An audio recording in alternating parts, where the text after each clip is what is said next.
श्री शिवाय नमोस्तुभ्यं भक्तों। श्री शिव महापुराण तृतीय पार्वती खंड का 30वां अध्याय शीर्षक है शिवजी का भिक्षुक रूप में हिमालय और मैना के पास जाकर पार्वती की याचना करना। नारद जी बोले, हे तात, अब कृपा कर आप मुझे यह सुनाइए कि जब शिवजी अपने कैलाश को चले गए तब सर्व मंगला पार्वती जी ने क्या किया और वो कहाँ गई। ब्रह्मा जी बोले, हे तात, महादेव जी के कैलाश जाने पर पार्वती महादेव महादेव करती हुई अपने पिता के घर चली गई।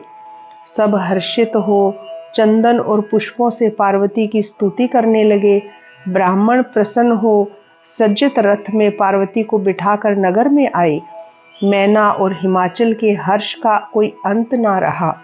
इसी समय लीला कुशल भगवान शंकर एक अच्छे नट का वेश बनाकर मैना के पास आ गए। प्रांगण में अनेकों प्रकार के नृत्य करते हुए सुमनोहर गीत गाने लगे।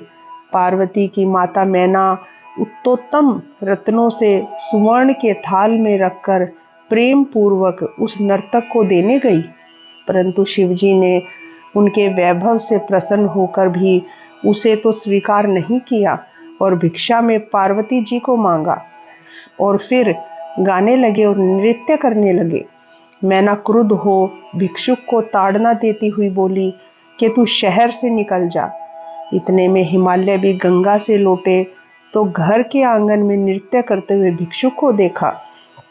हिमाचल ने देखा कि यह भिक्षुक तो किरीट कुंडल धारण किए हुए है, पीत वस्त्र पहने और 4 भुजाएं धारण किए विष्णु के रूप में है।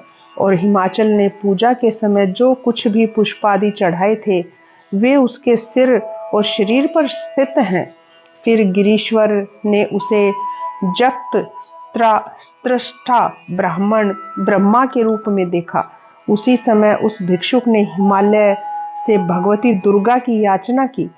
शिव माया से मोहित हिमालय ने उसे स्वीकार ना किया और भिक्षुक ने दूसरा कुछ ग्रहण भी नहीं किया। फिर वह अंतर्ध्यान हो गया। तब हिमाचल और मैना को ज्ञान हुआ कि यह तो प्रभु शंकर ही आए थे। हम दोनों उनसे वंचित ही रहे और वे अंतर्ध्यान हो गए। तत्पश्चात उन्होंने विचार कर शिवजी को अपनी दृढ़ भक्ति स्थापित की। शिवजी में अपनी दृढ़ भक्ति स्थापित की। इस प्रकार श्री शिव महापुराण तृतीय पार्वती खंड का 30वां अध्याय समाप्त होता है। श्री शिवाय नमोस्तुभ्यं भक्तों।